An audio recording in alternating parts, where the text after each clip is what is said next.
అరే రే రే రే రే రే రే రే అరే నీకెందుకు నాన్న నాకివ్వు, కడుగుతా కదా. పర్లేదు నాన్న, నేను కడుగుతా. నువ్వు చదువుకుని పెద్ద ఆఫీసర్ కావాలరా, వెళ్ళు చదువుకోపోరా.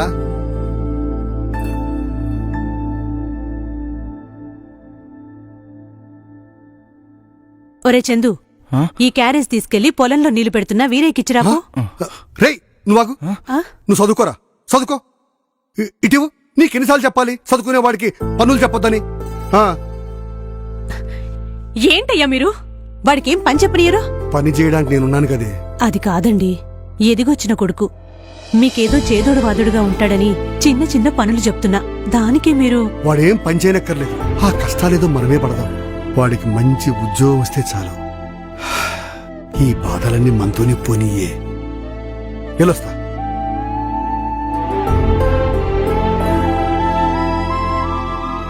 నాకు హారం కొనిపెట్టాలి. కొనిస్తాలే. ఏ సుబ్బారావు, ఈ రోజు అంత సంతోషంగా ఉన్నావు? అంతా సంతోషమేరా. నా కొడుకు 93% మార్కులతో ఫస్ట్ క్లాస్ లో పాస్ అయ్యాడ్రా. అయితే నీ కొడుకు జాబ్ రావడం గ్యారంటీ, నీ అప్పులన్నీ తీరడం గ్యారంటీ. అవునరా, పదవే. చాలా కష్టపడ్డాడు, చాలా కష్టపడ్డాడు. ఏంటి సుబ్బారావు బాధకున్నావు? ఏంటి సంగతి? బాధపడక ఏం చేస్తాడ్రా? 3 సంవత్సరాలైనా ఆడి కొడుకు జాబే రాలేదు. వాడు నిజంగా పాస్ అయ్యాడు లేక పాస్ అయ్యాడని గొప్పలు చెప్పుకుంటున్నాడు, ఎవరికి తెలుసా?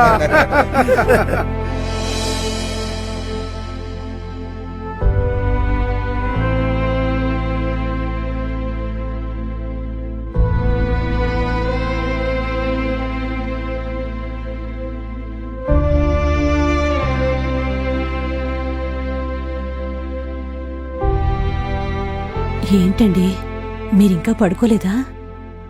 ఏం ఆలోచిస్తున్నారు? 3 సంవత్సరాల నుంచి వాడికి ఉద్యోగం రాలేదని, వాడు నిజంగా ఇంజనీరింగ్ పాస్ అయ్యాడా అని ఊరంతా హేళన చేస్తుంటే గుండెల్లో గుణపాలు దించినట్టుంటే.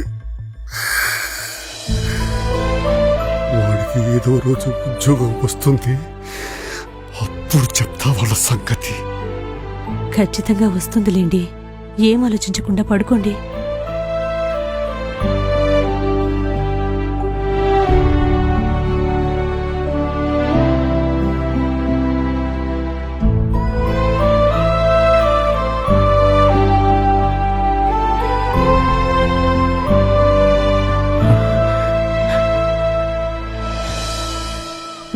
వస్తానా?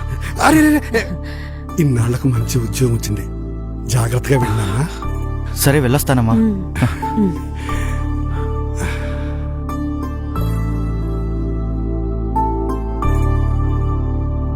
నమస్తే అన్నా, నేను చందుని. రత్నం పంపించింది నిన్నేనా? అవునన్నా.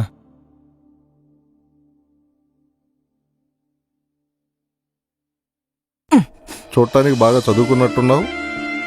అవునన్నా, ఇంజనీరింగ్ చదివాను. ఇంజనీరింగ్ చదివి మరి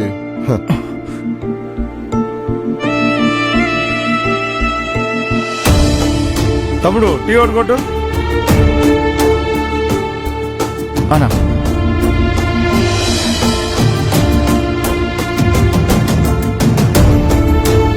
బాబాయ్, సరేలారా, మీ సాఫ్ట్వేర్ అబ్బాయి డబ్బులు పంపించాడు.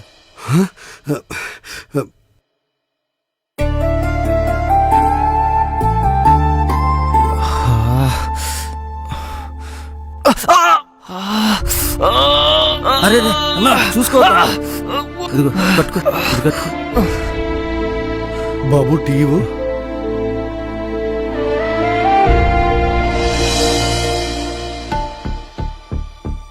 అన్న టీ తీసుకో.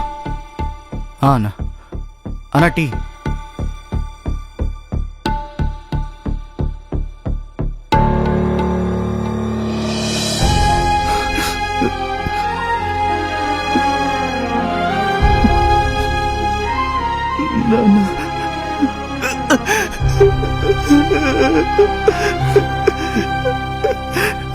నన్ను క్షమించు నాన్న.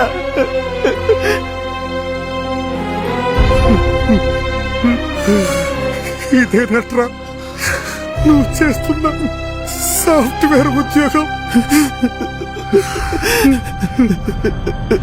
ఏం చేయమంటారు అన్న? ఊర్లో ఉండి బాధపడుతున్న మిమ్మల్ని చూడలేక, ఇంటి మీదకి వస్తున్న అప్పుల వాళ్ళని చూడలేక, సూటిపోటి మాటలంటున్న జనాల్ని చూడలేక ఊరు వదిలేసి జాబ్ వచ్చిందని అబద్ధం చెప్పి వచ్చేసానన్న. మిమ్మల్ని మోసం చేయలేదు నాన్న. అయినా ఆ తప్పు అప్పు చేసి చదివించిన మీది కాదు, అలాగని కష్టపడి చదివిన మాది కాదు. ఈ తప్పంతా మనం ఓటేసి గెలిపించిన ఈ ప్రభుత్వాన్ని, ఆ నాయకుడిది. కొత్త నాయకుడు వస్తే కొత్త కంపెనీలు, కొత్త ఫ్యాక్టరీలు, కొత్త ఉద్యోగాలు వస్తాయనుకున్నా. ఒక్క కంపెనీ రాలేదు, ఒక్క ఉద్యోగం కూడా రాలేదు నాన్న. అతనికి అనుకూలంగా లేవని రాష్ట్రంలో ఉన్న ఫ్యాక్టరీలన్నీ వెళ్ళగొట్టాడు నాన్న. ఇంకా ఉద్యోగాలు ఎలా వస్తాయి నాన్న? ఏపీపీఎస్ నుంచి ఇస్తానన్న 2,35,000 ఉద్యోగాలు ఇవ్వనే లేదు. ఏటా ఇస్తానన్న జాబ్ క్యాలెండర్ ఊసేలేదు. మెగా డిఎస్సి అంటూ దగా చేసి 5 ఏళ్ల కాలం కేవలం కబుర్లతో గడిపేసి నిరుద్యోగుల్ని నిలువున ముంచేశాడు నాన్న. కూతుర్ని చూడటం కోసం స్పెషల్ ఫ్లైట్స్ ఎక్కి విదేశాలకు వెళ్తాడు, కానీ ఇండస్ట్రీస్ ఇన్వెస్ట్మెంట్స్ తీసుకురావడం కోసం కనీసం ప్యాలెస్ దట్టి బయటకు కూడా రానా ఈ సీఎం. ఇలాంటి వాడు సీఎంగా ఉంటే మా లాంటి వాళ్ళకు ఉద్యోగాలు ఎలా వస్తాయి నాన్న? జగన్ లాంటి నాయకుడు ప్రభుత్వంలో ఉన్నంత వరకు మా లాంటి చదువుకున్న యువతకు టీ షాపుల్లో, మటన్ షాపుల్లో, చేపల మార్కెట్లో పనిచేయడం తప్ప వేరే గతి లేదు నాన్న. గతంలో చంద్రబాబు నాయుడు గారు మైక్రోసాఫ్ట్ కంపెనీని తీసుకురావడం కోసం చేతిలో ఫైల్స్ పట్టుకొని న్యూయార్క్ వీధుల చుట్టూ తిరిగాడు. బిల్గేట్స్ చుట్టూ ప్రదక్షిణాలు చేశాడు. మళ్ళీ ఆయన సీఎం అయితే తప్ప మన రాష్ట్రానికి కంపెనీలు రావు, మాకు ఉద్యోగాలు రావు, మన జీవితాలు మారవు.